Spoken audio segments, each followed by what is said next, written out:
Hola amigos del Ministerio de Café con Fe. Hoy con la Consejería Cristiana vamos a hablar de la culpa, hermanos.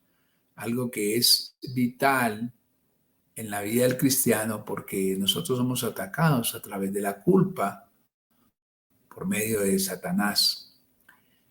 Vamos a hablar de la culpa. La culpa es la debilidad más común, pues la mayoría de nosotros la sufrimos en mayor o menor grado.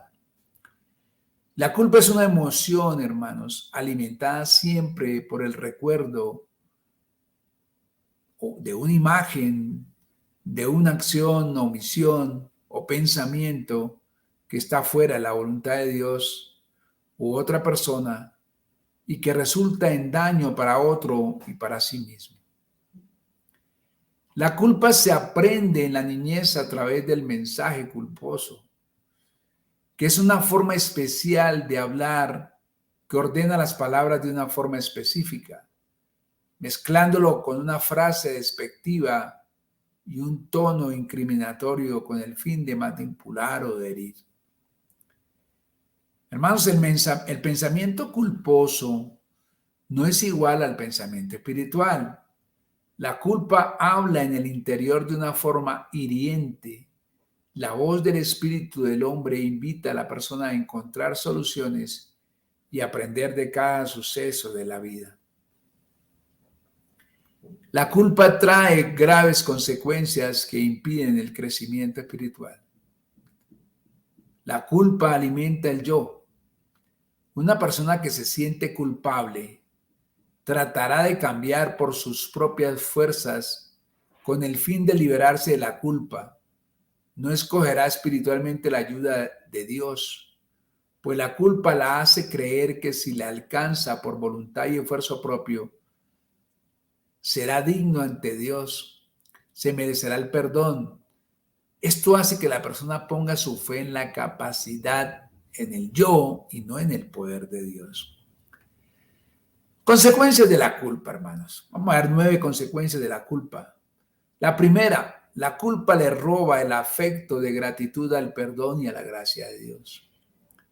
Las personas que se sienten perdonadas por Dios, las que Él sacó del pecado y liberó del infierno, se sienten tan agradecidas que no pueden parar de hacer obras por gratitud a Dios.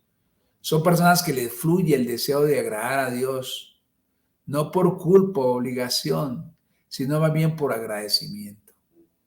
Cuando una persona se siente culpable, tiende a obligarse a agradar a Dios. Se obliga a orar, se obliga a ayunar, etcétera, cayendo en la religiosidad. Por otro lado, la culpa hace que después de recibir el perdón de Dios, la persona no se siente perdonada. Hermanos, uno debe orar a Dios por gracia, porque le nace, porque uno siente la necesidad de orar al Señor, no porque tenga obligación. Segundo, la culpa ata al pasado haciendo perder las bendiciones del presente. Muchos de nosotros sufrimos apuñalándonos a veces, castigándonos por errores del pasado. Eso nos provoca que nos estanquemos en determinada época de nuestra vida, ya sea lo que fue un hecho importante, un aborto, relaciones sexuales antes de tiempo, etcétera, etcétera. Y vivamos sin ver las bendiciones de Dios, pues en muchos casos nos sentimos indignos por eso que está en el pasado. Tercero, la culpa hace que veamos los errores más grandes de lo que en realidad son. La mentalidad culposa produce un sentimiento de indignidad muy profundo, haciendo que maximicemos la situación en la que nos equivocamos, provocando que le demos una dimensión exagerada y aterradora. Cuarto, la culpa no le permite decidir eficazmente. Muchos de los que nos equivocamos tendemos a dejarnos llevar por la culpa sin tener la capacidad de reflexionar en el error. Decimos, la hice mal, pero la puedo hacer todavía peor. No hay capacidad para detenernos y rectificar en el acto. La culpa, hermanos, quinto, no le permite aprender de los errores. La mayoría de nosotros, al equivocarnos, nos maltratamos después de un error y no somos capaces por la culpa de sacarle una lección al error. Creemos que lo correcto es solamente aprender del éxito. Esto hace que caigamos una y otra vez en el mismo, pues no aprendimos de la red anterior. Sexto, hermano, la culpa hace que aprenda a disculparse con excusas. Las personas que se les hace sentir culpables cuando se equivocan reaccionan la mayoría de las veces defendiéndose con una excusa. Séptimo, la culpa hace que lastimes a otros, haciéndolos sentirse culpables, manipulándolos o hiriéndolos. Las personas que fueron criadas y enseñadas a través de la culpa, que se sienten muy culpables, tienden a manipular a otros, creyendo que así cambiarán. Un grupo no menor usa la culpa como arma para herir y a controlar. Octavo, la culpa produce rebeldía. Una persona que la culpan constantemente por educarle o adoctrinarle tiende tarde o temprano a generar una conducta rebelde. Y noveno, hermanos, la peor de las consecuencias de la culpa es que nos hace sordos a la voz del Espíritu y sensibles a la voz de Satanás. La culpa es el instrumento más poderoso que los demonios tienen para hacer que una persona nunca crezca. La culpa le dice al cristiano que Dios lo rechaza y Satanás se lo afirma. La culpa hace sentir indigno de la gracia de Dios a un cristiano y Satanás le ayuda a creerlo. Él usa la culpa para apartar al cristiano de toda posibilidad de cambio. Debemos quedar claros en que no estamos enseñando a los hermanos a tomar una actitud pusilánime. Falsamente se nos ha dicho que nuestro enfoque tiende a pasar por alto el pecado.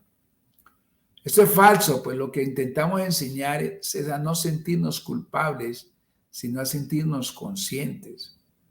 Lo que está mal lo está, y no tratemos de hacer que las personas lo ignoren, sino que con la fuerza de Dios, no las nuestras, y por gratitud y respeto a Dios, no por culpa y religiosidad, encontremos la manera de enfrentar. Hermanos, esto es lo que tenemos de la culpa. Yo les voy a dejar un par de versículos que también nos salva de la culpa, nos habla de la culpa y cómo poderlo enfrentar. El Salmo 51, 3, 5 dice: pues yo reconozco mis transgresiones y mi pecado está siempre delante de mí. Contra ti solo he pecado y he hecho lo malo delante de tus ojos. De manera que eres justo cuando hablas y sin reproche cuando juzgas. He aquí yo nací en iniquidad y en pecado me concibió mi madre. Este versículo es muy bonito de este salmo, el Salmo 51, que fue cuando David pidió perdón a Dios cuando había cometido su pecado con Betsabé, en su pecado de adulterio y a asesinar al esposo de Betsabé. Génesis 42, 21 dice: entonces se dijeron el uno al otro: verdaderamente somos culpables en cuanto a nuestro hermano, porque vimos la angustia de su alma cuando nos rogaba y no lo escuchamos. Por eso ha venido sobre nosotros esta angustia. Esto lo decían los hermanos de José, que reconocían que habían hecho mal. Y por último, el Salmo 32, 1 al 4 dice: cuán bienaventurado es aquel cuya transgresión es perdonada, cuyo pecado es cubierto. Cuán bienaventurado es el hombre a quien el Señor no culpa de iniquidad y en cuyo espíritu no hay engaño. Mientras callé mi pecado, mi cuerpo me consumió con mi gemir todo el día, porque día y noche tu mano pesaba sobre mí. Mi vitalidad se desvanecía con el calor del verano. Gloria a Dios, hermanos. Dios los bendiga y que tengan un excelente día.